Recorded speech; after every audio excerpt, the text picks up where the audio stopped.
by the fire. I have something very special to show you. What? What? Come on, show me. You know what these are? Of course I know. These are pearls. Very good. And where do you think they came from? Well, from a shop, I suppose. Well, that would certainly have been easier. But no. Many years ago, my father, your grandfather, got these from their original home. Where is that?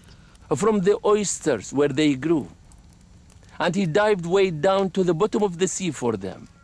So, his hands were the first to hold these pearls. In those days, if you wanted something, you had to go and get it. All of our country was like this desert now. If you wanted food, you had to hunt for it. Water, there were no taps. You had to travel for it. And to earn money, your grandpa would set out to sea, diving, diving, and diving again for pearl.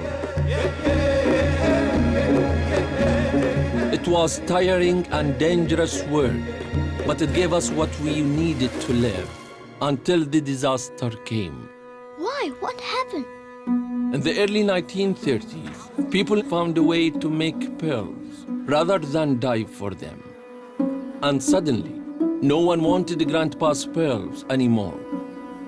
Life became very tough for him and for thousands of people. So what happened? It was like Allah was watching over our country. Because at the same time as people stopped buying our pearls, a new and very valuable gift was being discovered. I know, oil. That's right. Oil explorers came from everywhere in search of oil. And they found it. So everyone's problem was over. Now the country was rich, yes? But it took more than just money to set us on the path to a better life. What do you mean? It needed a man of honor and character to lead us there. You mean Sheikh Zayed, right? I do, of course. He believed that it was people, not dollars, that would make our country great. He could see our future clearly. He saw that the Emirates would be stronger if we all joined together. So along with Sheikh Rashid and the rulers of other states, he formed the United Arab Emirates. And of course, he became the first president as well.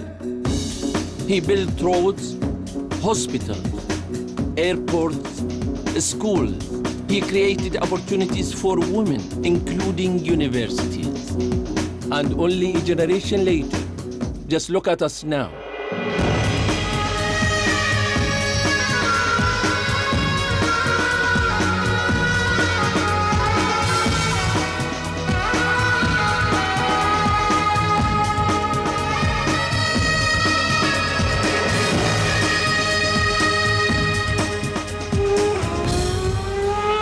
We have the most modern racetrack in Formula One. Oh, yes. And we learned that Master City will be completely powered by the sun and the wind and no carbon. And we have the world's tallest building. And the palm. And the incredible hotels. And the metro. And... Yes, I get it. We have so much to be proud of. But you know, it's not just technology and new buildings that say we have come a long way. what else then? What about the treasures in our museums?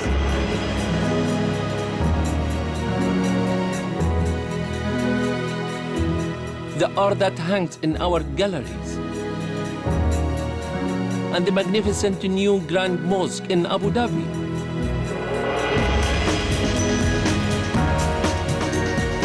And what about all the places you and your friends have fun? I bet we had more fun than you did when you were 9. Every generation thinks that. But you know, the more things change and move on, the more we should remember where we have come from. Some of the greatest things were created by nature, not by man. Like this desert? Like this desert, yes. And like these beautiful pearls. Here, put your hands together. It's time to pass them on to you, as my father did to me. So when you are grown up, they will remind you of the journey that he started and which you are carrying on. Now, get some sleep. Tomorrow, we head for the city.